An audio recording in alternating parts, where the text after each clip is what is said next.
I was folding laundry at the kitchen table when I saw the envelope. It was sitting there right on top of my stack of birthday cards. At first, I thought nothing of it.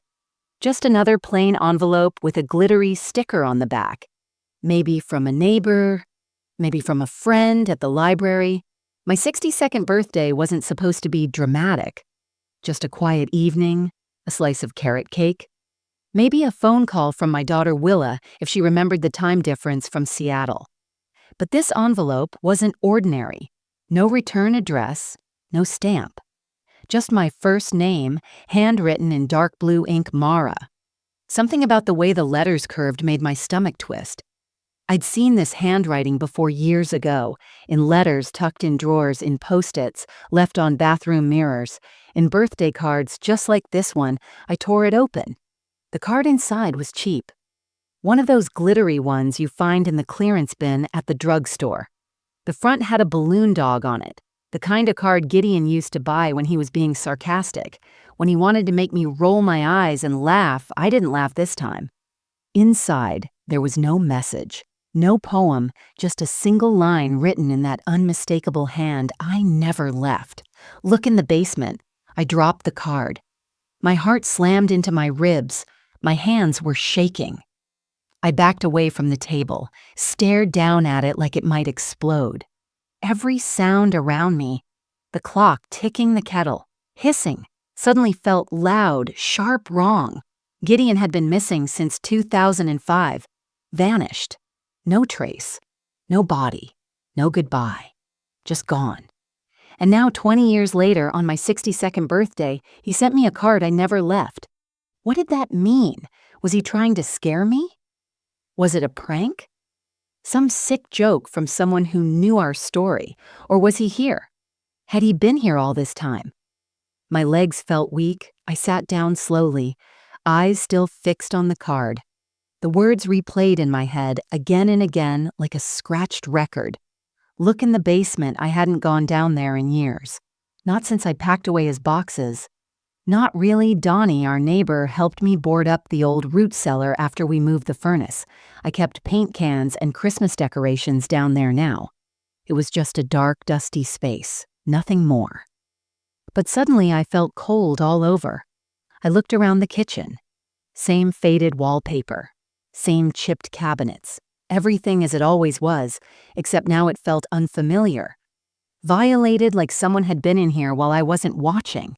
Was he watching me? I stood and double-checked the locks. Front door secure. Back door bolted, all windows latched. My head spun. I opened the drawer next to the fridge and pulled out an old flashlight. It barely worked. I switched it off. No. Not yet. I wasn't going down there alone. Not until I understood what this was. I picked up the card again, holding it at arm's length like it might bite. The ink was real, still slightly smudged in one corner. Like whoever wrote it had pressed too hard or their hand had shaken. My hand used to shake like that when I was pregnant with Willa. When I was scared. When I didn't know what tomorrow would bring. A noise outside made me jump, just the neighbor's dog barking. But my nerves were raw. I hadn't thought about Gideon in months. Not really. Not deeply. That was how I survived. I didn't revisit the pain unless I had to. People told me to move on as if grief was a season you could step out of like winter. But this card, it was a door flung wide open. And suddenly I was back there, 2005, with a police officer telling me they couldn't find any leads, with neighbors leaving casseroles at my doorstep, with Willa asking, "Is Daddy coming home yet?" every night for 3 years straight. I had buried that pain in layers of time, in therapy, in work, in paint, and fresh coats of denial. And now one flimsy card had dug it all back up. I never left. Was that supposed to be comforting or threatening? I read the line over and over again until the words blurred together. And then I looked at the final part. Look in the basement. Something shifted in my chest. A question I hadn't asked in 2 decades came roaring back. What if I never really knew who he was? What if everything I believed about his disappearance was wrong? What if I'd been living above a secret for 20 years? And in that moment, in that fragile, terrifying moment, I realized this wasn't just a birthday. It was the beginning of something else entirely. Before we start, let us know in the comments where you're watching from. Don't forget to like, share, and subscribe for more powerful stories. They always said we were the quiet couple. The ones who didn't argue at block parties. The ones who stayed in when everyone else went out drinking. We weren't exciting, but we were solid. At least that's what I told myself back then. In 2003, our life was plain and reliable, like warm coffee in a chipped mug. Gideon taught high school English. I worked as a librarian part-time and looked after Willa, who was 7 at the time. She was shy, thoughtful, always holding her little sketch pad like it was part of her body. The three of us made up our own small world in that 2-bedroom brick house in a sleepy Ohio town. Every Saturday, Gideon and I would take turns making pancakes. His were always slightly burnt. He never timed them right, too busy getting distracted by the radio or the crossword puzzle. Mine were better, but he'd tease me about flipping them too fast, rushing through life again. Mara, he'd say. Smirking as he passed me the syrup, I'd roll my eyes and pretend to be offended. Back then, those little moments felt like love. He had this way of resting his hand lightly on my back when I stood at the sink. Just a soft touch, like he was grounding me, reminding me we were in this together. On Fridays, he'd pick up gas station roses, always slightly wilted, always smelling faintly of plastic and perfume. But I saved every stem. Pressed them between the pages of old books, tucked them into drawers. I thought those flowers meant something. We weren't rich, but we had enough. Enough laughter. Enough quiet nights. Enough shared routines. To convince me our foundation was strong, Gideon wasn't the kind of man who said I love you every day, but he'd fill my car with gas without asking. He'd leave sticky notes in Willa's lunchbox, silly drawings or jokes about giraffes. At night, when I'd fall asleep reading, he'd gently pull the book from my hands and mark the page.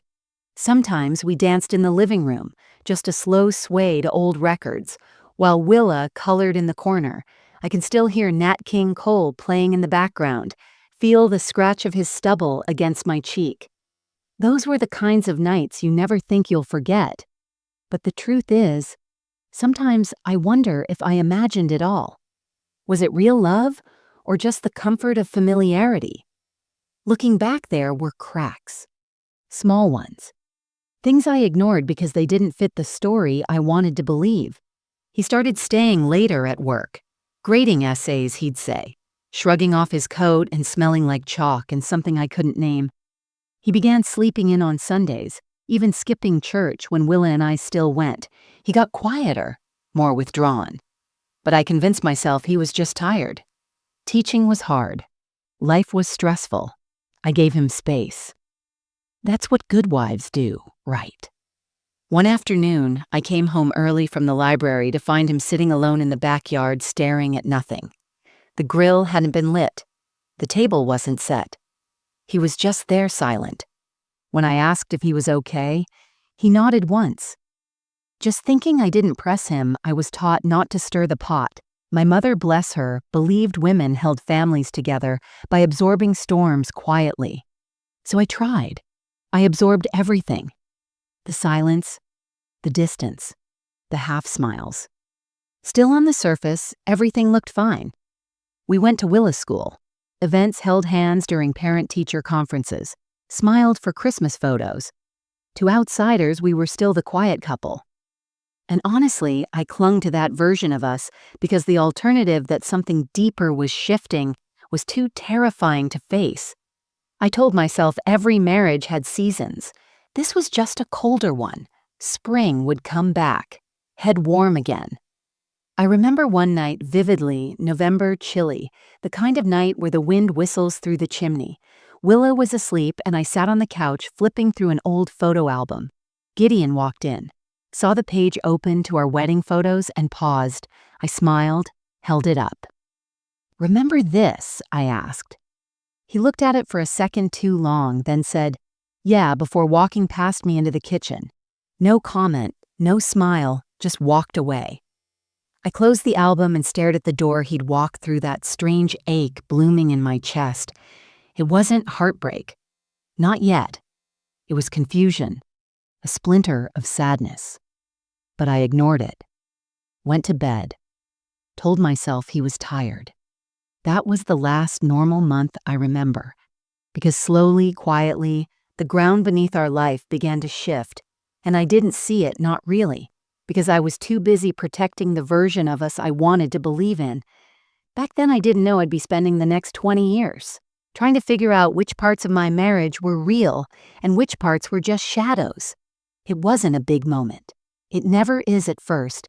People always expect the start of a breakdown to look dramatic. A screaming match, a slammed door, a shattered glass on the floor. But in real life, it's quiet or subtle. Like a hairline crack in the wall you don't notice until water starts seeping through. For me, it was a Tuesday evening. Willa was doing her homework at the dining table, her tongue sticking out as she focused on her math worksheet. I was cooking dinner, spaghetti with garlic bread, Gideon's favorite. The sauce simmered on the stove, and the smell of tomatoes and oregano filled the house. Gideon walked in the front door, briefcase in hand, wearing that faded corduroy blazer he'd had since grad school. I smiled as I wiped my hands on a towel. "Hey, you're home early," I said. He didn't answer. Just walked past me, straight to the fridge, grabbed a beer and opened it without meeting my eyes. I thought maybe he'd had a bad day. I let the silence settle for a moment, then tried again. I was thinking after dinner maybe we could watch that documentary you mentioned, the one about he cut me off without turning around. Can we not do this tonight? His tone wasn't angry. It was flat cold, like I was a commercial. He was tired of watching. I stood there, frozen with the towel still in my hands. Do what I asked quietly. He took a long sip of beer, then finally looked at me. Not with hate, but with indifference. That was worse. This thing where we pretend everything's fine. Then he walked into the living room and turned on the TV. I didn't follow him. I stood there at the stove, the sauce bubbling louder than it should have, and I felt a strange hollow open inside me, like something had left the room, but I couldn't name what I told myself. He was tired, that work was stressful, that maybe he just needed space, that I was being too sensitive. I added more salt to the sauce and kept stirring even though it was already done. That was the first red flag, a small piercing tear in the fabric of our life. Later that night, after Willa had gone to bed and he'd retreated to the basement again, I sat at the dining table alone and tried to write in my journal. I always wrote when something felt off. It was my way of sorting feelings that didn't make sense out loud. I wrote, "Gideon's been quiet lately. Distant. He doesn't touch my back when I cook anymore. Doesn't ask about my day. I feel like I'm living beside him, not with him." But then I tore the page out and threw it away. I didn't want to dramatize things. That's what he'd accuse me of, sometimes making things bigger than they are. But over the next few weeks, I started to see more of those cracks. Little things. He stopped making eye contact when we talked. He came to bed later, and later, sometimes not at all. He began locking the basement door, which he'd never done before. When I asked why, he just said, organizing things down there, don't want Willa poking around." Even that explanation at the time made sense. Willa was curious. She liked to explore, but something about the way he said it, the tightness in his jaw, it felt like a half-truth. Then there was the phone call. One evening, I picked up the cordless to call Clara, my sister, but there was already someone on the line. Gideon had forgotten to hang up the extension in the basement. I didn't mean to eavesdrop, but what I heard made my heart stop. A man's voice, Gideon's whispering, "She has no idea, I just need more time." That's all I heard before the line went dead. I stood there, gripping the phone, my palms slick with sweat. My heart was racing. I wanted to believe he was talking about a surprise, maybe a gift, a vacation, something innocent. But deep down, I knew better. That night, I didn't say anything. I told myself I was overthinking, that it didn't mean what I thought it meant because admitting otherwise would have meant facing something I wasn't ready for. So I said nothing. I brushed my teeth next to him like nothing was wrong, climbed into bed beside him, closed my eyes and listened to his breathing in the dark. But I didn't sleep. And that was the moment I started to become someone else, someone quieter, more careful, less trusting. That was the moment. Something inside me, something soft and hopeful began to shift. I didn't know it yet, but that red flag was the first signal that the man I'd built a life with had already started leaving me. He was still in the house, still eating my cooking, still folding Willa's drawings into his briefcase. But emotionally, he was gone. And when a person starts leaving you in pieces, little by little, it's almost worse than if they'd walked out the door, because it's not a clean break, it's a slow disappearance, and mine had already begun. They say heartbreak is loud, but the truth is, the most dangerous kind doesn't make a sound. It creeps in through the cracks, through things left unsaid, through glances that look past you, through gestures that stop happening. That's how it started for me. Not with screaming or betrayal, just with the growing feeling that I was disappearing in my own home. Gideon didn't shout. He didn't storm out or slam doors. He just withdrew. Pulled his warmth away 1 degree at a time until the house felt colder, even when the heater was on. It was little things at first. He stopped saying, "Good morning." He used to greet me with a soft, "Hey, sleepyhead," before kissing the top of my head while I made coffee. That stopped. At first I thought maybe I just missed it. Maybe he was rushing, but a week passed. Then 2. The silence in the mornings became louder than any words. He began eating dinner after we did. He'd say he wasn't hungry or that he had to finish grading papers. So Willa and I ate alone at the kitchen table. I tried to make it fun for her, lit a candle some nights, made her favorite mac and cheese, but the empty chair at the table stared at me like an accusation. Then came the eye contact, or the lack of it. Gideon stopped looking me in the eyes when we talked. Head glance. Past me, nod vaguely like he was listening but not really hearing. I started shortening my sentences, editing my thoughts. I didn't want to bore him, or worse, be met with that vacant stare.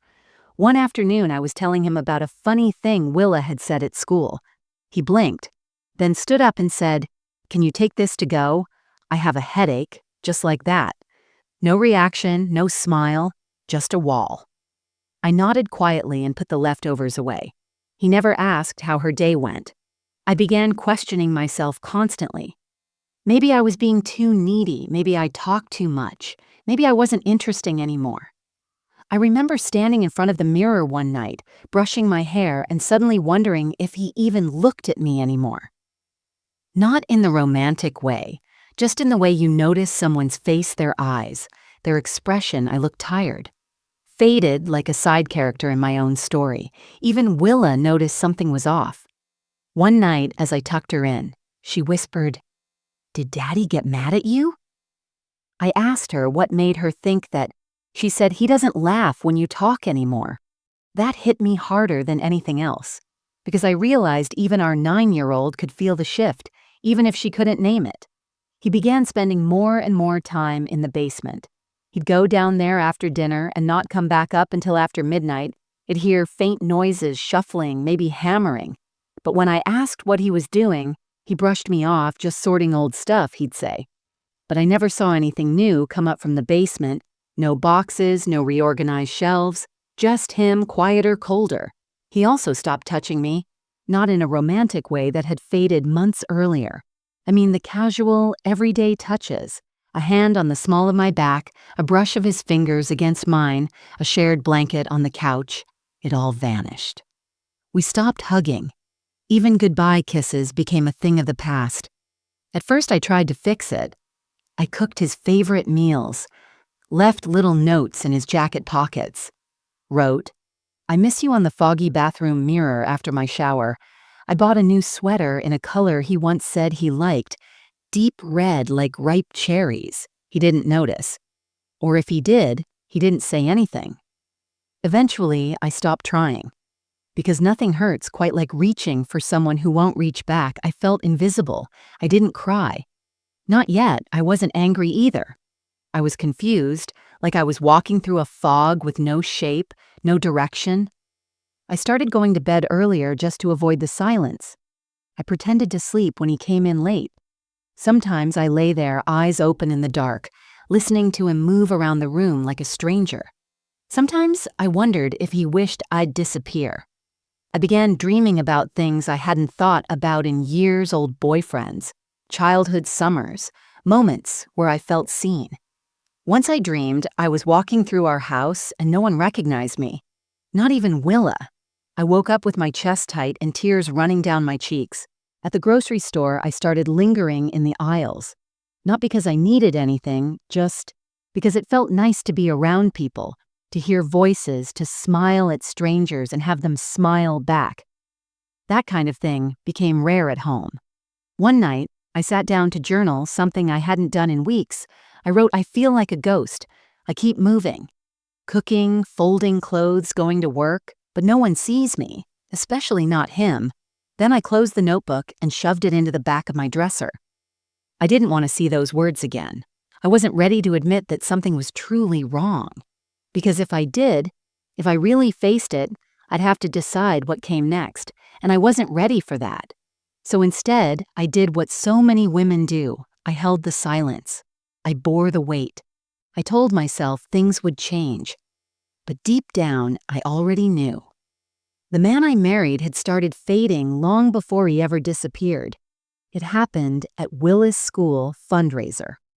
One of those Saturday morning events in the gymnasium, the kind where they sell lukewarm coffee and raffle off baskets full of scented candles and movie passes. I had baked 3 dozen chocolate chip cookies the night before, stayed up late wrapping them in clear cellophane with little blue ribbons to match the school colors. Willa was thrilled her class was running the bake table, and she was excited to sell Mommy's cookies. Gideon didn't want to go. He said he had a migraine. He'd been getting those more often, or so he claimed.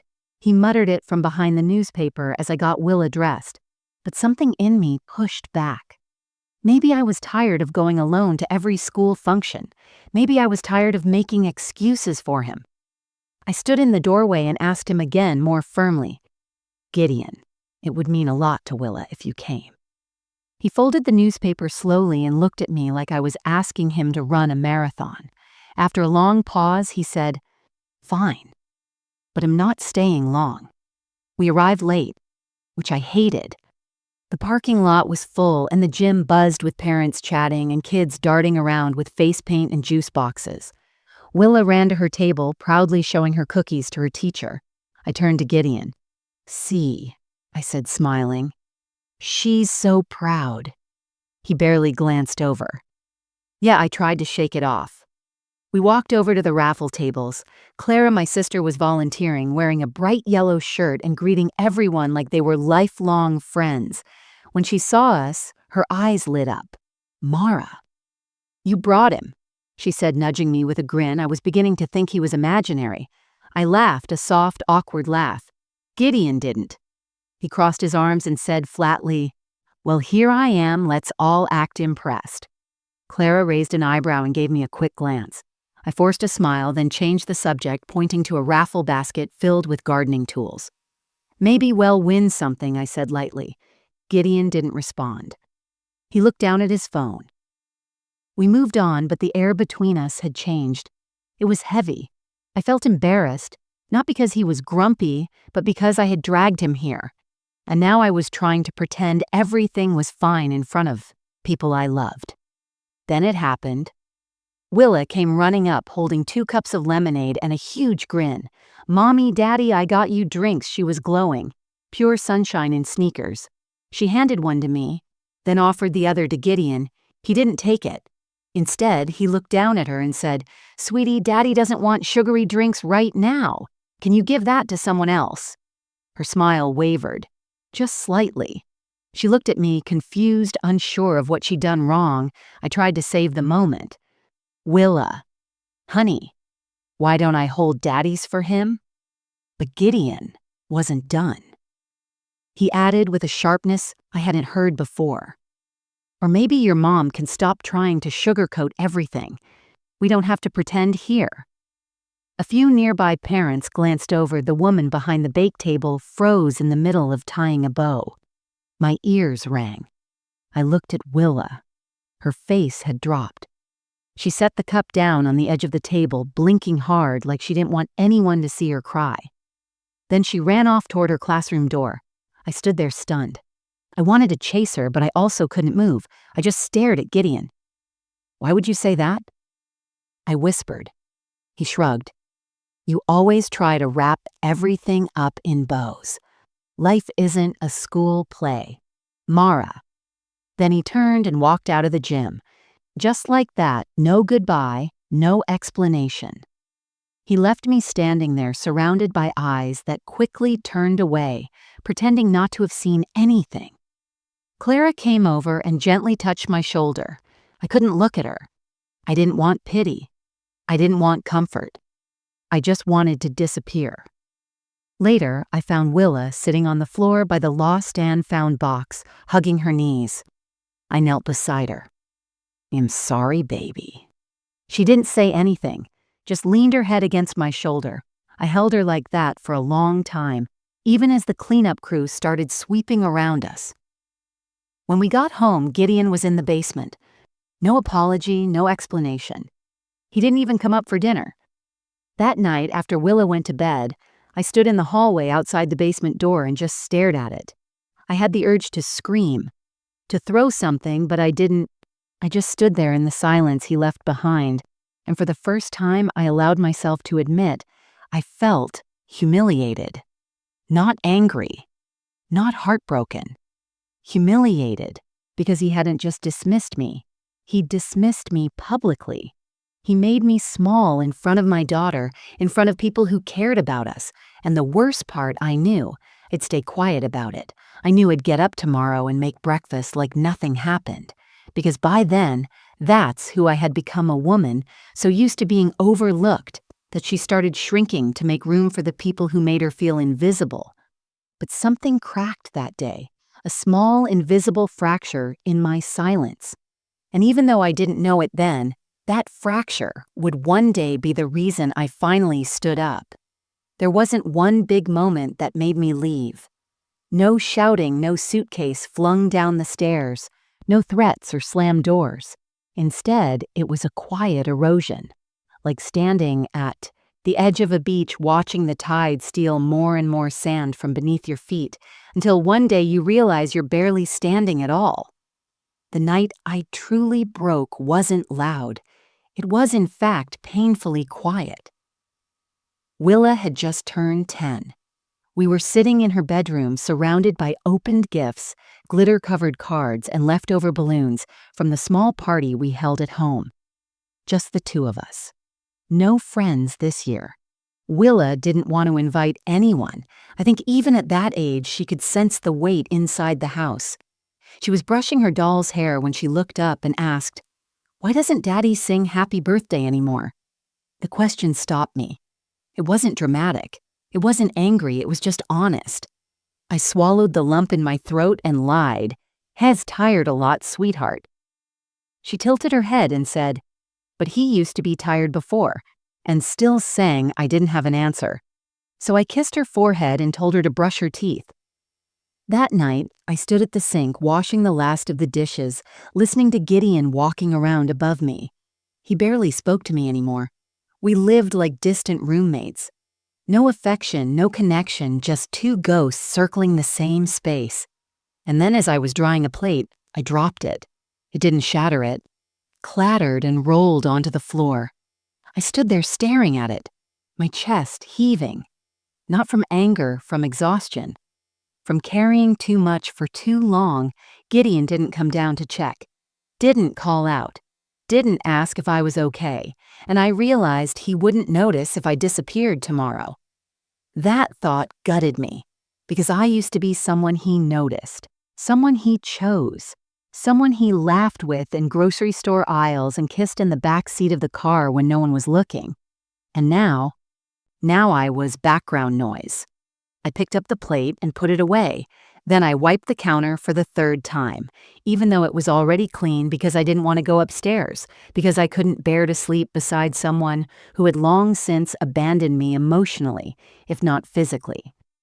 The next morning, I packed a small bag, just a few clothes. My journal, Willis' favorite bedtime book. I didn't leave a note. I didn't need to. I walked into Gideon's office where he was reading a book. I said, "I'm taking Willa to Clara's for the weekend." He didn't look up. Okay, that was it. No questions, no concern, no hesitation. Just okay. It was like I'd told him I was going to the store to pick up milk, and in that single empty word, I knew he didn't want me to stay, and worse, he didn't care that I was going. I called Clara on the drive. When I arrived, she opened the door with her arms already outstretched. I collapsed into them before I even stepped inside. Willa ran to the living room, excited to see her cousins, completely unaware of how fragile her mother had become. Clara pulled back and looked at me. "You're done, aren't you?" I nodded. "I think so." We didn't talk much that first night. I slept in Clara's guest room, fully clothed with the window cracked open. I watched the ceiling fan spin in, slow circles, and listened to the quiet hum of a house that didn't feel like mine but also didn't feel heavy. And in that unfamiliar stillness, I felt something I hadn't felt in years. Relief. I stayed at Clara's. For 2 weeks, just long enough to feel the muscles in my shoulders start to relax, just long enough to laugh again. Real laughter, not the forced kind I'd gotten used to faking. I still went home eventually. Back to that house. Back to Gideon. Because we had no money for lawyers, no real plan, and I didn't want to rip Willa's life apart all at once. She still had school friends' routines, but something in me had shifted. I no longer moved around the house with hope in my chest. I no longer tried to earn his attention or his affection. I no longer apologized for the things I didn't do wrong. He noticed the change in small ways. I stopped asking him about his day, stopped waiting up for him, stopped pretending everything was fine. Once he looked at me across the dinner table and said, "You're different." I shrugged. Maybe I finally got tired. He didn't respond. We lived in the same house, but I wasn't his wife anymore. Not really, and he wasn't my husband. He was just a man who used to love me. And I was a woman. Slowly remembering that I used to be more than this. People assume leaving always means packing up and walking away forever. But sometimes it's slower. Sometimes you leave long before your feet ever touch the front door. And that's exactly what I did. I left piece by piece, until one day there was nothing left of me for him to ignore. Only then did I truly begin to belong to myself again. Rock bottom doesn't always come crashing in. Sometimes it drips slowly like a leaking faucet that you ignore until the sink overflows and your whole kitchen floods before you even realize what's happened. For me, it wasn't a single moment. It was the slow, grinding realization that I was no longer living, just existing. That everything I did was part of a performance I didn't audition for. I hit rock bottom on a Tuesday. A bitterly cold February morning, I woke up before the sun like I always did. Slipped out of bed carefully so I wouldn't disturb Gideon, though I don't know why I still bothered. He hadn't touched me in months. I don't even think he noticed when I left the room anymore. I walked to the kitchen in my slippers and opened the refrigerator. The orange juice was nearly empty. So was the milk. The bread was stale. Willa had school in 2 hours and I didn't even have eggs. I just stood there staring at the inside of the fridge, the cold air biting at my skin. And suddenly, for no reason at all, I started crying. Not loud sobs, not dramatic tears, just quiet, exhausted crying. The kind that spills out of you before you can stop it. The kind that comes from somewhere deep like your soul is bleeding. I closed the fridge and slid down to the floor. My back against the cabinet knees pulled to my chest. Head in my hands, I cried until the kitchen tiles blurred. I think that was the first time I truly allowed myself to grieve. Not just the loss of Gideon, but the loss of myself. of the woman I used to be, of the laughter that used to live in this house, of the version of life I had imagined and worked so hard to protect. Everything felt heavy. The dishes, the silence. Even the sound of the wind against the window made my bones ache. Later that day, I went to the grocery store. It was one of those cheap discount stores where the lighting makes everyone look pale. I wandered down the aisles slowly, not even sure what I needed. I remember stopping in front of a shelf of canned peaches and just staring at them for 10 full minutes. A woman brushed past me with her cart and said softly, "You okay, honey?" I nodded even though I wasn't. That tiny moment, that brief kindness from a stranger, made me cry again later in the car, because it reminded me how long it had been since someone asked me how I was, since anyone had seen me. Even Clara had stopped asking. I think she knew I wouldn't give her the truth anyway. I drove home with the groceries and sat in the driveway for almost an hour before I went inside. I didn't want to be in that house. The air felt thick there, not because of dust or dampness, but because of everything unspoken that lingered in the walls. Inside, Gideon was in the basement again. Willa was in her room, and I stood in the kitchen holding a bag of oranges staring out the window at nothing. That's when I noticed the roses dried crumbling in the vase on the counter. They were the last gas station roses he ever gave me. I'd kept them there foolishly like a relic of some sacred memory. The petals were brown now, brittle, dead. And I realized, so was the hope I'd been carrying. I threw them out. Not angrily, not ceremoniously. I just opened the trash lid and dropped them in. Later that week, I stopped wearing makeup. Not because I wanted to make a statement, but because I couldn't see the point. There was no one left to look nice for. No compliments waiting for me at the end of the mirror. Just tired eyes and a hollow version of the woman I used to be. I stopped answering phone calls from friends, stopped replying to emails that weren't urgent. I even stopped reading, which hurt the most. Books had always been my escape. But suddenly, even fiction felt heavy, like every character was whispering that I should've left, should've fought, should've screamed louder. But I didn't. I faded instead. I kept showing up for Willa, kept packing her lunch, kept washing her clothes and brushing her hair. But even she started noticing something was wrong. One night she asked me, "Why don't you smile at dinner anymore?" I didn't have the heart to tell her I didn't know how. I remember walking through the house late one night after everyone was asleep. I paused in the hallway outside. Our bedroom, looked at the door and didn't open it. Instead, I went and slept on the couch. The springs creaked. The blanket was too thin, but I felt more peace there than I had in that bed for years. And that's when I knew I had hit the bottom. I wasn't angry, yet I wasn't ready to leave yet, but I was empty. That's what rock bottom really is. Not fire, not fury, just silence. A hollowing out of everything you used to be. But in that stillness, something else quietly waits. Not hope, not yet. Just a small, almost imperceptible whisper in the back of your mind. This cannot be all there is. It started with a birthday card. Not the one from Gideon, not yet. This was earlier, a few weeks after my breakdown in the kitchen. My sister Clara dropped by with a casserole and a small envelope. Willa made this at my house. She said, placing the envelope on the counter, said, "It's for you," told her to wait till your birthday. But she insisted I opened it that night after dinner. Willa had drawn a picture of me with a big heart around my face. Inside the heart, in her careful, almost too neat handwriting, she wrote, "You're the best mommy in the world, even if Daddy doesn't see it." That last line hit me like a stone. Even if Daddy doesn't see it. It was the first time she'd ever said something like that out loud. Even in a drawing, I sat down on the edge of my bed and stared at the words for a long time. How much had she seen? How much had she carried in silence, just like I had? I couldn't sleep that night. My head buzzed with memories, questions, regrets. And sometime around 2 a.m. I found myself standing in the hallway outside the basement door. The one Gideon had started locking years ago.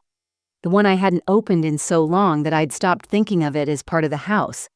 I went down there sometimes to grab a box of holiday lights or an old suitcase, but never for long. The space gave me a strange, unsettled feeling I couldn't explain, like it was holding its breath. But that night, I didn't just grab a box and leave. I turned on the overhead light, a single bulb swinging slightly from a string, and looked around. Dust blanketed everything. Old storage tubs, rusted shelves, and a few pieces of furniture, Wed meant to donate years ago. Nothing strange at first glance, but then I saw it an old trunk tucked behind a shelving unit near the back wall. One of those heavy wooden ones with leather straps. It used to belong to Gideon's grandfather. We hadn't touched it since our move into the house. I dragged it out slowly. The floor beneath creaked, and a sharp burst of dust filled the air. My fingers hesitated on the latches. I didn't know what I expected. Maybe nothing.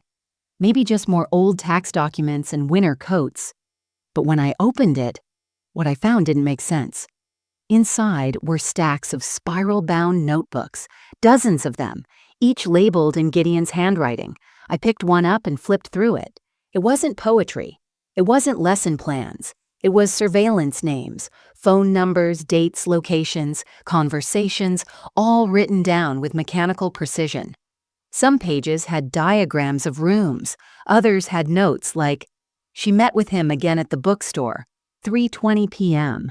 At first I thought maybe he was writing a novel, some crime thriller he'd kept secret from us. But the deeper I went, the more it felt wrong. Too detailed. Too real. Some names I recognized, old colleagues, friends. Even Clara's name was mentioned once. My own name appeared too. Several times I felt cold all over. Then buried between two notebooks I found a yellowing envelope addressed to Mara, if you ever find this. My breath caught. I opened it slowly, hands trembling. Inside was a short letter in Gideon's handwriting, messier than usual, almost frantic. If you're reading this, something's gone wrong. I was trying to protect us. I can't explain everything. It's not safe. They were watching me, watching the house. I couldn't leave. Not in the way I wanted. But I never really left. I stayed close. I needed to stay close. Please forgive me. And whatever you do, don't trust Donnie. My eyes blurred. Donnie, our neighbor. The man who helped patch the gutters and shoveled our walk when it snowed, who brought over jars of homemade jam. Why would Gideon mention him? Warn me about him. I read the letter again and again, trying to make sense of it, but it was like reading a story with half the pages missing. Then something else clicked in my mind. A memory from years ago. Willa, around age 9, showing me a drawing she'd made. It was a picture of our house, but under the stairs she had scribbled a strange square like a hidden room. When I asked her what it was, she said, "It's Daddy's secret hideout. I saw it when I was sleepwalking." Back then I laughed it off, told her she had a wild imagination. But now, that image wouldn't leave me. I stood and looked around the basement walls. That's when I saw the faint outline of something different, a square in the cement wall near the floor just behind an old shelf. I moved the shelf aside. Dust scattered. My heart pounded. I crouched down and ran my fingers along the edge of the wall. There a small indent, a hidden latch. I didn't open it. Not that night. I went back upstairs, locked every door, and sat at the kitchen table with the notebook spread out in front of me. The man I thought I knew had left breadcrumbs, warnings, observations, and paranoia buried beneath years of dust. And for the first time in my life, I realized I had no idea who Gideon really was. But I was about to find out. I didn't sleep that night. Not a second. I sat at the kitchen table, the yellow envelope from Gideon in front of me, those notebooks fanned out like a puzzle I didn't know how to solve. I kept rereading the line. I never really left. I stayed close. I needed to stay close. What did that mean? Was he watching us? Watching me? What was he protecting us from? And what did Donnie, our neighbor, our friend for 2 decades, have to do with any of it? The house was still. Too still. Even the refrigerator's hum felt louder than usual. I stared at the wall for a long time before moving. My legs felt stiff, like I was shaking off a 20-year sleep. Just after 6 a.m., as the sun barely brushed the edge of the sky, I stood up and poured myself a cup of coffee. I didn't add cream or sugar like I usually did. I didn't even taste it. I just needed something hot to hold on to. Willa came into the kitchen, not long after. Her hair was a tangled mess from sleep, her voice still groggy. "Why are you up so early?" she asked. I smiled softly. "Couldn't sleep." She nodded, grabbing a cereal box from the counter. Then she paused and looked at me. "You look different." I blinked. "Different?"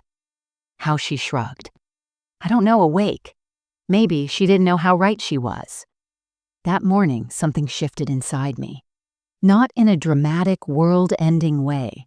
It was quieter than that, like a fog slowly lifting from a field, like a tight knot in your chest, beginning to loosen. For years, I had been asleep in my own life, not physically, emotionally. Spiritually, I had stopped questioning, stopped pushing, stopped asking what I needed or deserved. But something about Gideon's letter, about the notebooks, about the realization that my life had not been what I thought it was, it snapped me awake. It didn't make me angry. Not yet. It made me alert. Suddenly, I began to see again. Not just the world around me, but myself, who I had become, who I used to be, who I might still have time to return to. I stood in the hallway that afternoon staring at a photo from our wedding day. It had always made me feel sad, like I was mourning something long gone. But this time, I looked at my younger self. Not Gideon, and I felt something I hadn't felt in a long time. Admiration, not for how I looked, but for how alive I was in that moment. How certain I'd been about love, about building a life, about my ability to make something beautiful.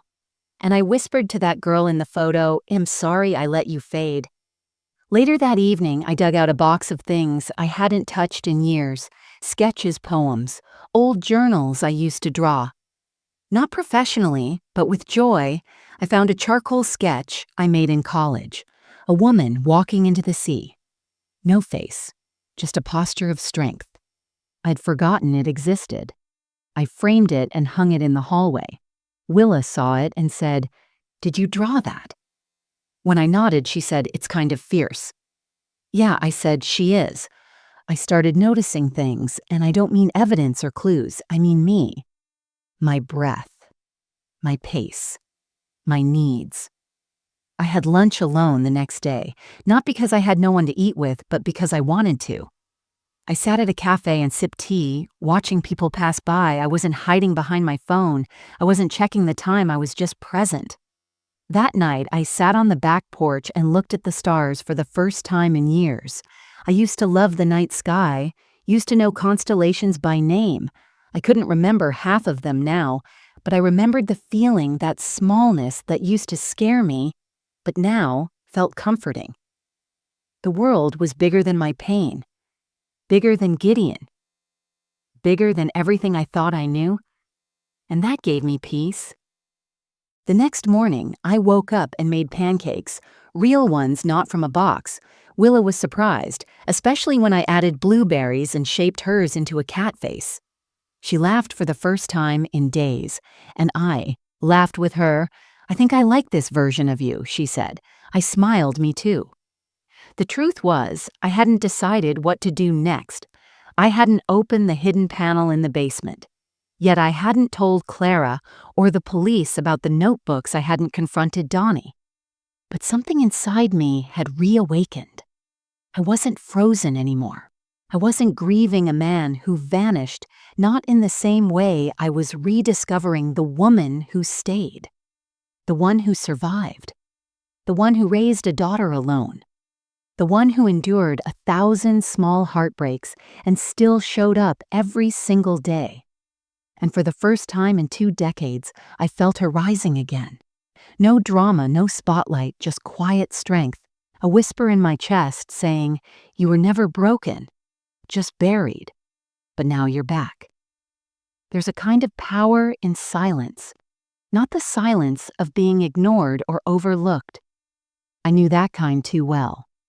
No, this was different. This was active silence, the kind that wraps around you like armor, the kind that makes people uneasy without knowing why, the kind that says, I see more than you think I do, and I'm not telling you a thing after reading Gideon's letter and going through those notebooks. I didn't tell a soul. Not Clara. Not Willa. Not even the old photo of Gideon that still sat in the hallway frame. I left everything exactly as it was on the outside. But inside, I had started moving. Not with panic. Not with rage. With intention. The first thing I did was make copies. I scanned every notebook, every page, every diagram, and stored them on an external hard drive.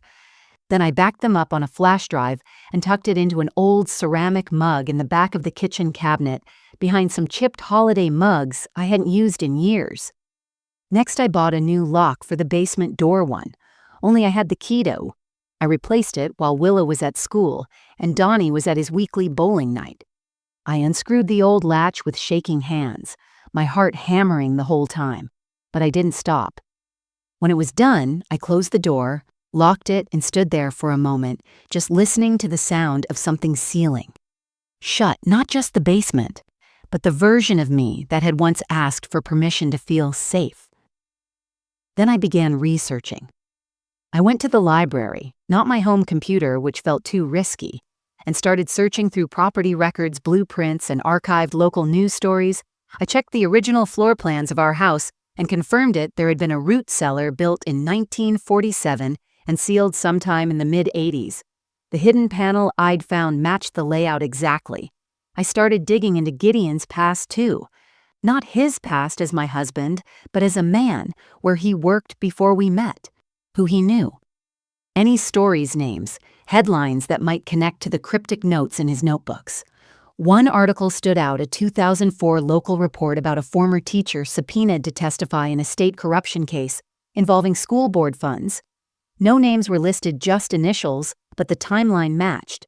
So did the tone of the entries. In one particular notebook, still I didn't call the police. Not yet, because I didn't know who I could trust. Especially after that final line in the letter. Whatever you do, don't trust. Donnie. That broke something in me. Not just because it was a warning, but because it touched a nerve I hadn't realized was raw. Donnie had been our neighbor for nearly 20 years. He helped me fix broken pipes, brought me tomatoes from his garden, once even drove Willa to soccer when my car broke down. He had always been there, steady, dependable, safe, but now every smile felt rehearsed, every casual wave across the yard felt a little too well-timed. I started watching him. Not obviously, just carefully. He came over less after I changed the lock, but I caught him glancing at the house more often. Once I saw him standing across the street near the mailbox, staring at our basement windows. When he noticed me watching, he smiled and waved like nothing was wrong. But something was wrong. I began journaling again, but not in my usual notebook. I bought a new one wrapped in plain black leather and wrote only in pencil. I kept it in my purse at all times. Every feeling, every interaction, every pattern, I tracked. Donnie's movements. I documented my own. I even made a timeline of the year. Gideon disappeared, a day-by-day record of what I remembered and what no longer made sense. I didn't know what I was building, only that I needed to build it. I made an appointment with a lawyer, not for divorce, for something else. I told her I needed to update my will, make some legal arrangements in case of future discoveries. I didn't explain. She didn't ask. I appreciated that Clara noticed a change. She called more often. You okay, Mara? I'm fine. You sure? Yeah. Just tired, but I wasn't tired anymore. I was alert. Focused, sharp, in a way I hadn't been in decades, and through it all I never told Willa what I'd found. She was too young to carry that weight. I just hugged her more, cooked her real meals, asked her about her drawings again.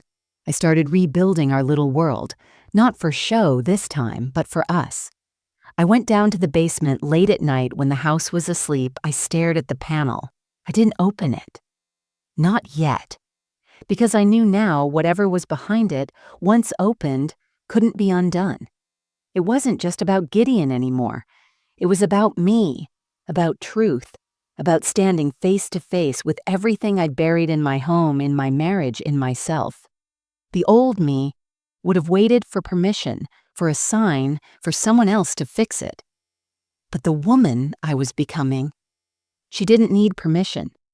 She just needed time. And time was exactly what I had finally started taking back in silence, in shadows, one quiet step at a time. Power doesn't always announce itself. Sometimes it creeps in quietly, not with noise, but with presence.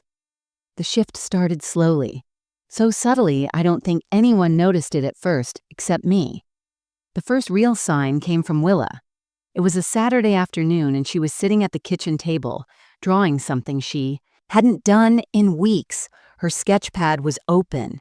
Pencils scattered the sunlight spilling across her shoulders.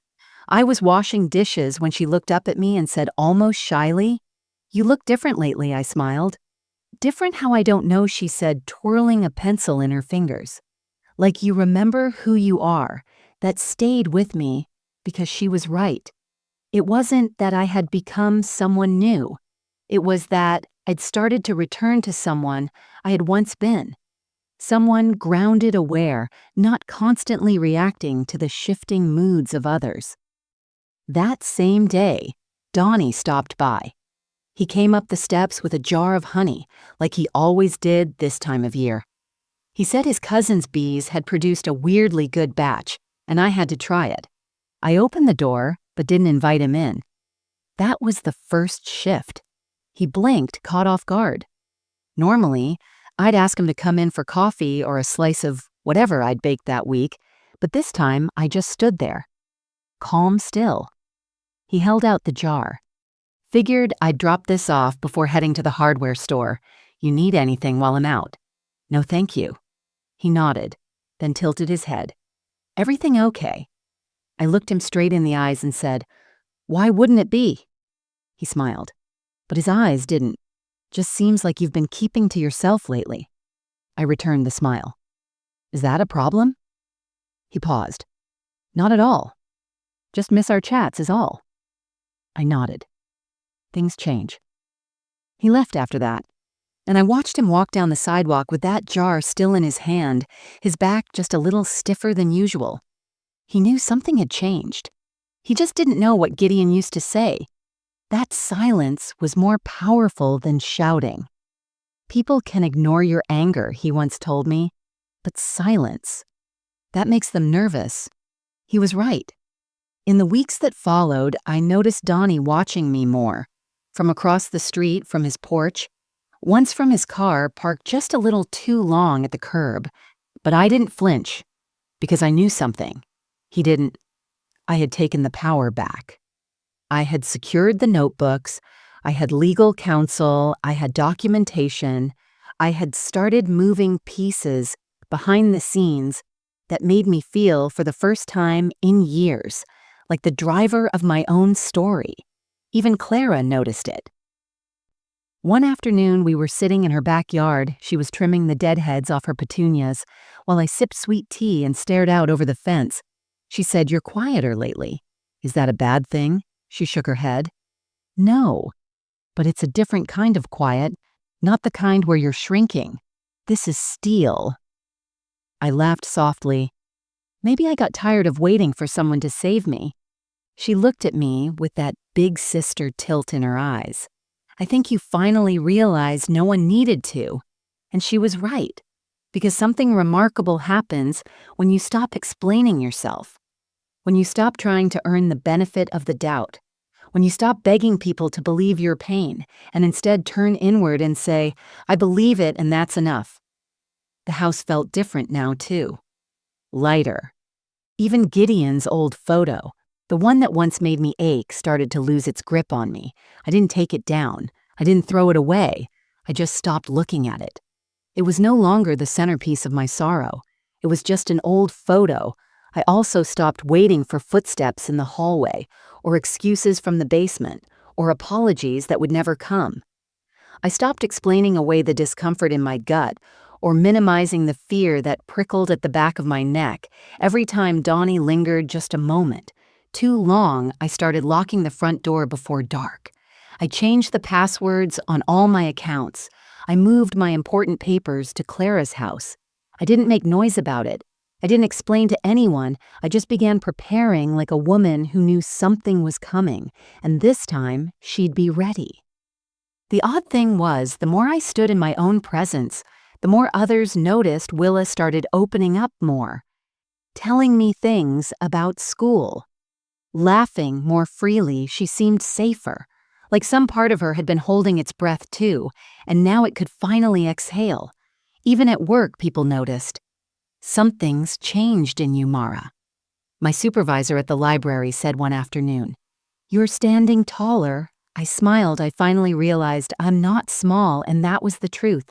I had been small for so long, shrinking in rooms, swallowing emotions, avoiding conflict, numbing myself with routine and guilt and fear. But now I was taking up space, not with shouting, not with vengeance, but with quiet, deliberate ownership of my life. Gideon's voice still haunted me sometimes, his absence too. But now, when I heard echoes of him, I didn't crumble. I stood still and listened. Not because I missed him, but because I wanted to understand the full truth before I walked away from it forever. And I was getting close, so close. Because the power had shifted. And for the first time in my life, I wasn't the one in the dark. It was a Wednesday. The kind of day where the sky stays gray no matter what time it is. Rain had tapped lightly against the windows all morning, and everything felt a little heavier than usual. The clouds, the air, even my own breath. I had just finished making tea when I walked down to the basement and stood in front of that panel in the wall. I had passed it dozens of times by now. I had studied it, measured it, memorized its shape, but I had never opened it. I had waited not out of fear anymore, but because I knew once I saw what was inside, I couldn't unsee it. I couldn't pretend anymore, and I couldn't return to the silence I had just fought my way out of. But that morning, I felt ready. I moved the old shelf away and knelt beside the panel. My fingers traced the tiny latch Gideon must have installed years ago, a perfect square carved into the wall, barely noticeable. Unless you were looking for it. I slid the tip of a screwdriver into the crevice and twisted. It clicked open easier than I expected. The panel swung forward with a hollow creak. Behind it, darkness. Not just dark, like a closet or a crawl space, but deep unnatural, black like it had swallowed light for years. I clicked on my flashlight and shined it inside. A narrow tunnel no more than 4 feet high led into a hidden space under the foundation. Dirt walls, reinforced beams, and at the end, about 6 feet in, was a small square room. I crawled in slowly, my knees pressing into the cold, gritty floor. The air smelled musty, old, forgotten. Inside the room, I saw what he had left behind, a mattress on the ground, rotting, now edges chewed away by time, a small metal shelf with empty soup cans, a broken lantern, a weathered blanket. In one corner sat a wooden crate, and on top of it was a photograph, a picture of me and Willa from the county fair in 2003. I picked it up, my hand shaking. The edges were worn. The image faded, but it was unmistakable. Willa was on my hip, both of us smiling, cotton candy in her hand. Gideon had taken that picture.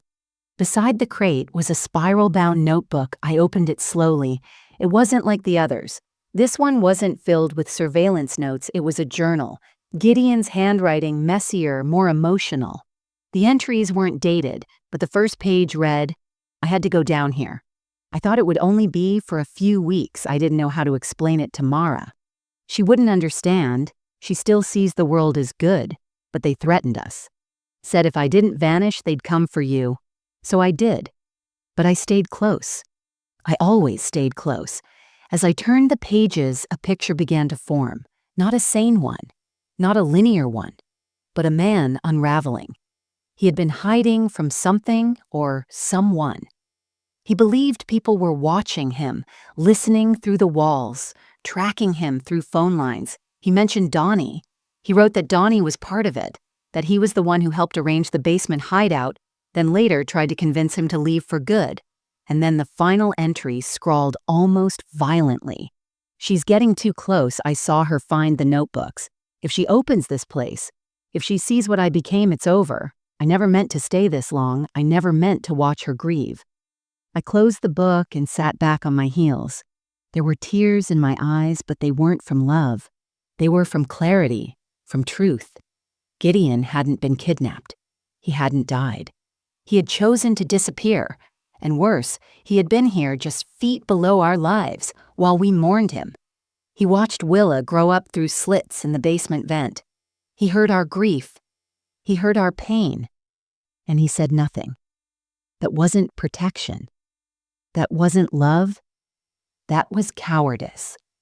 I crawled back out of the tunnel covered in dust and shaking with quiet fury. I didn't scream. I didn't throw things. I didn't break down in the dramatic way I once imagined this moment might unfold. I just stood there, still steady, like the eye of a storm that had finally passed through everything and landed in its center. Later that evening, I walked across the street. Donnie was watering his lawn, humming to himself like always. When he saw me coming, he smiled. "Hey, stranger." I didn't smile back. "We found it," I said, my voice flat. His hand stilled on the hose. Water trickled onto his shoes. "I don't know what you mean." I stepped closer. "You helped him disappear. You helped him hide. I don't know what your role was in the beginning, but I know what you did, and now I want you to stay away from my family forever." He opened his mouth to speak, but I didn't wait. I turned and walked away. No drama, no explanations. I'd spent enough of my life begging for answers. Now I was done. The confrontation had come, and I didn't need it to end with yelling. I didn't need to humiliate him. I had what I needed, the truth. And for the first time in a long, long time, the upper hand, I thought the reveal would be the end. I thought finding that hidden room, that strange, suffocating space beneath our home, would be the final chapter. That once I confronted Donnie, once I had the truth in my hands, I'd feel some version of closure. But the truth doesn't always come with peace. Sometimes it just opens a deeper door. It happened 4 days later. I had just finished making breakfast for Willa when the doorbell rang. She looked up from her cereal. "Are we expecting anyone?" I shook my head and went to the front door. When I opened it, a man in a dark coat stood there holding a leather folder. He looked official, not threatening, but serious in that quiet, calculated way law enforcement tends to be. "Mara Ellison?" he asked. "Yes, I'm Agent Dorsey with the Ohio Bureau of Criminal Investigation. May I come in?" My stomach dropped. I stepped aside and let him in, heart thudding in my chest. We sat at the kitchen table, the same one where I'd read Gideon's birthday card, the same place where I'd quietly begun to rebuild myself.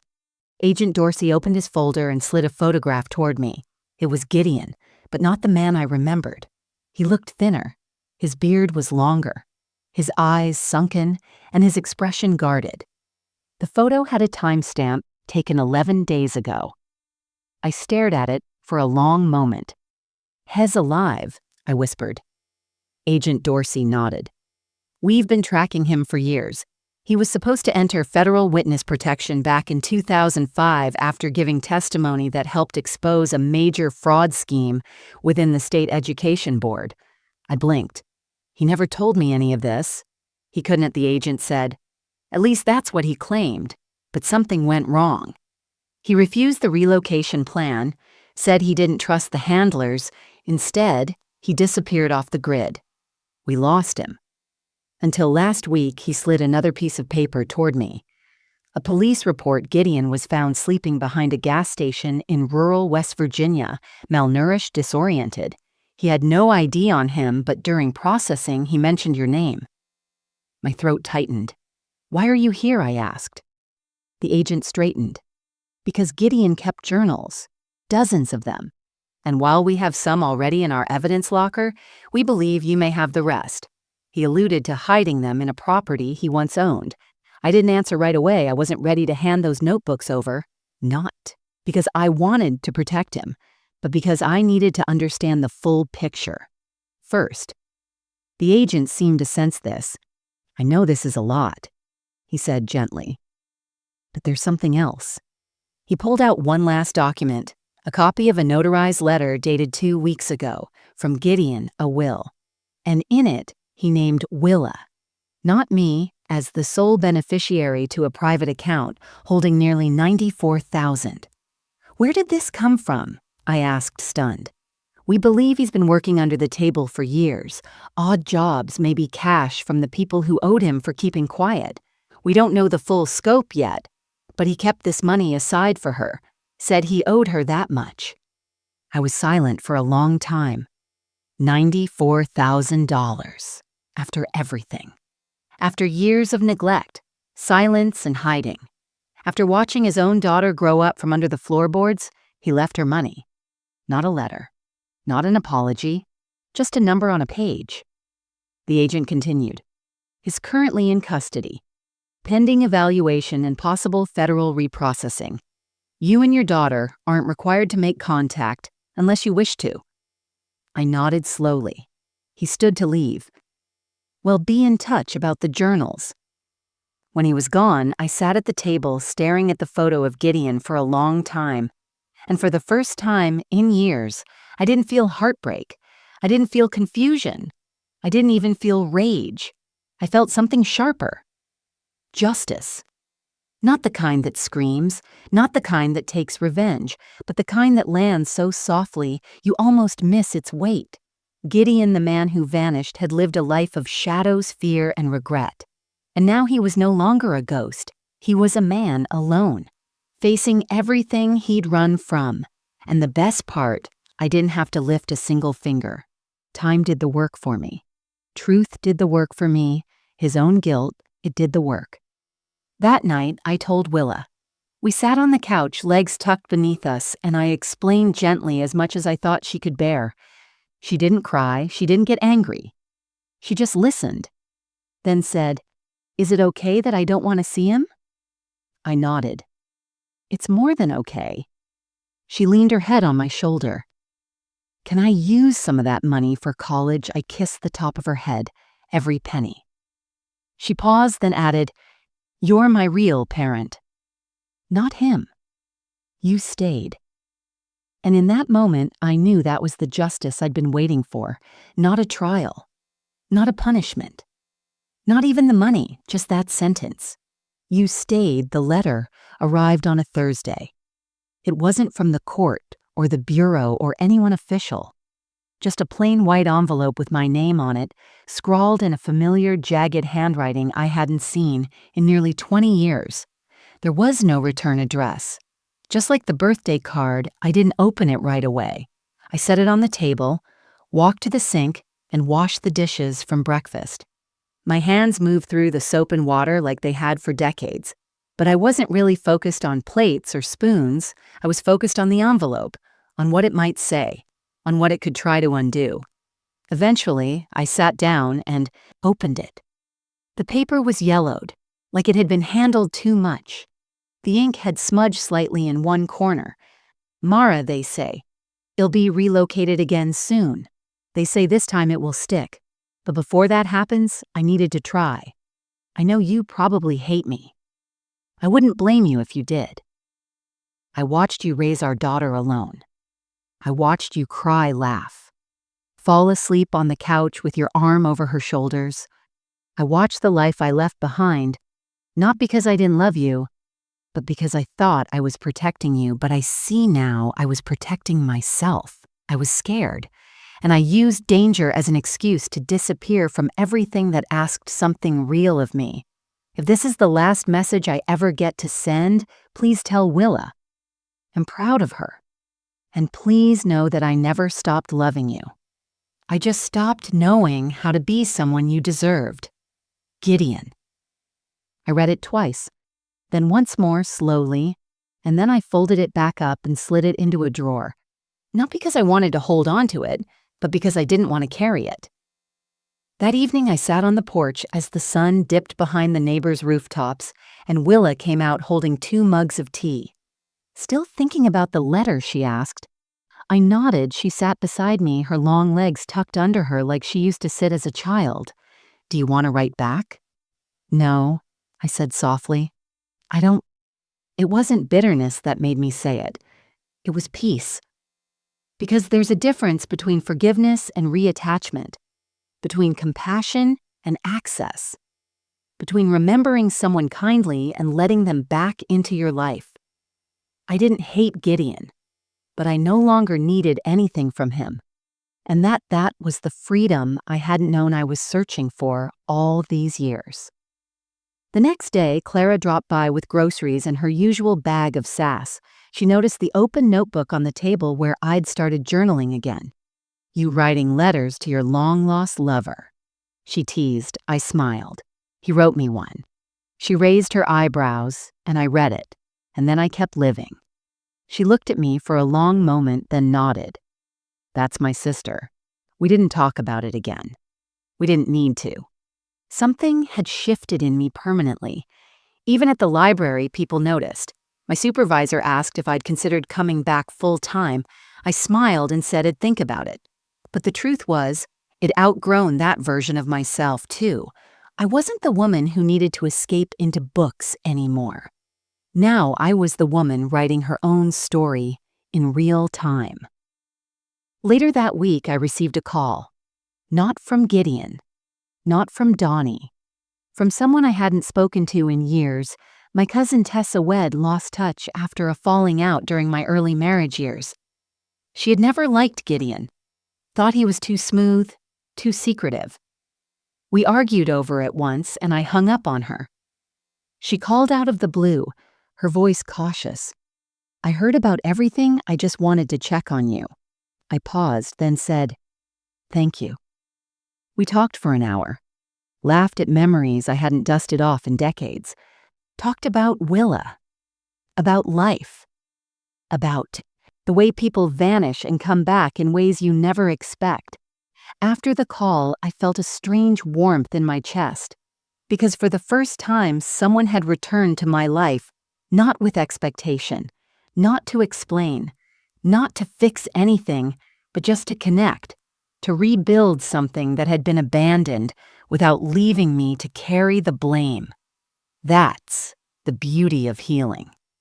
It makes space for selective reconnection. You begin to see clearly who comes with care in their hands and who comes to take what's left. And I had no more to give to those who only came back because they missed the power they once held over me. As for Gideon, I didn't write back. I didn't need to, because some chapters don't end with closure. They end with boundaries.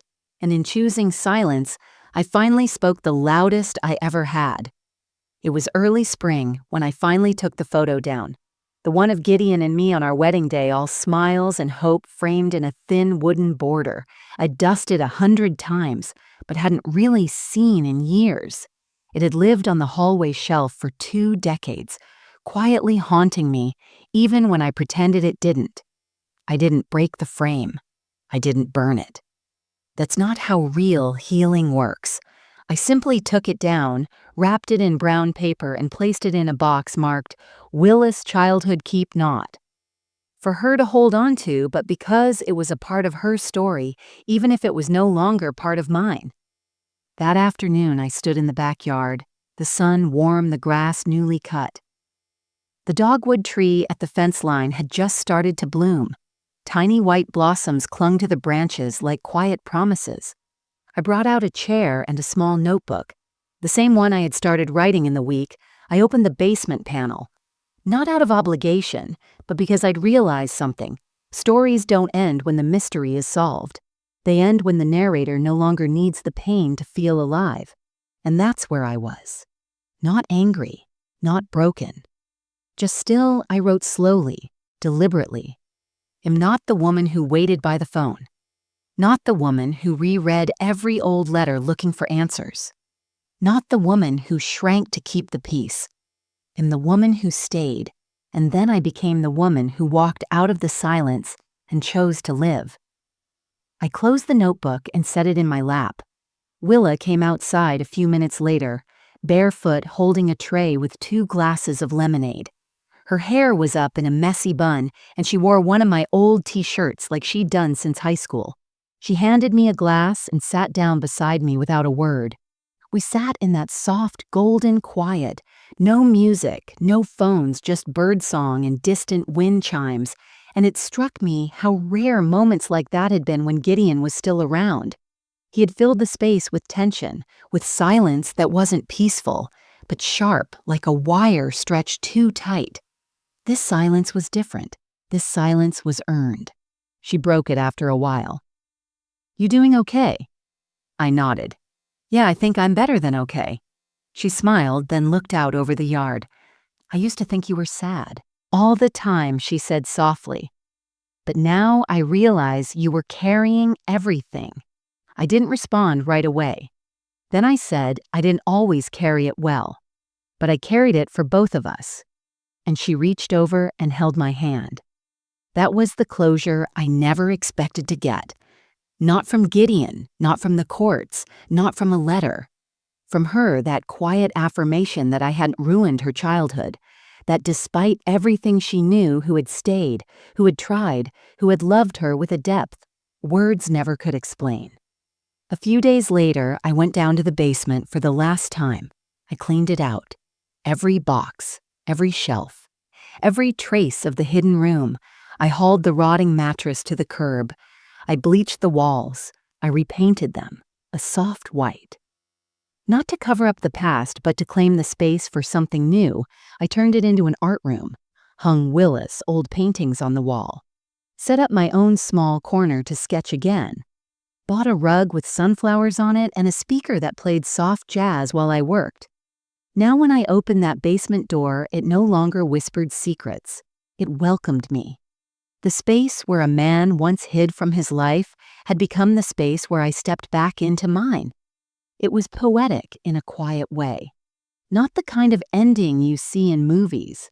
No tearful reunions, no dramatic revenge, just a woman, standing in her own home with nothing left to prove, and everything ahead of her. As spring stretched into summer, Willa prepared to leave for college. She got accepted into a program that gave her a full scholarship, and I watched her pack her things with a calm confidence that made my heart swell. Before she left, she handed me a small box. Inside was a framed sketch I had drawn months ago, a woman walking into the sea.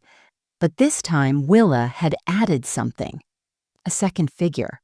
A younger woman holding the older woman's hand as they both stepped into the water together. Below it, in her handwriting, she had written, "You didn't just survive. You showed me how. That was it." That was the end of the story. Not the story of Gideon or the hidden basement or the long years of erasure. The story of a woman who remembered herself and became whole again. This wasn't just a story about a missing husband. It was about a woman who found herself after years of silence. If this story touched you, please give it a like. Share your thoughts in the comments and don't forget to subscribe to the channel for more real, powerful stories like this one.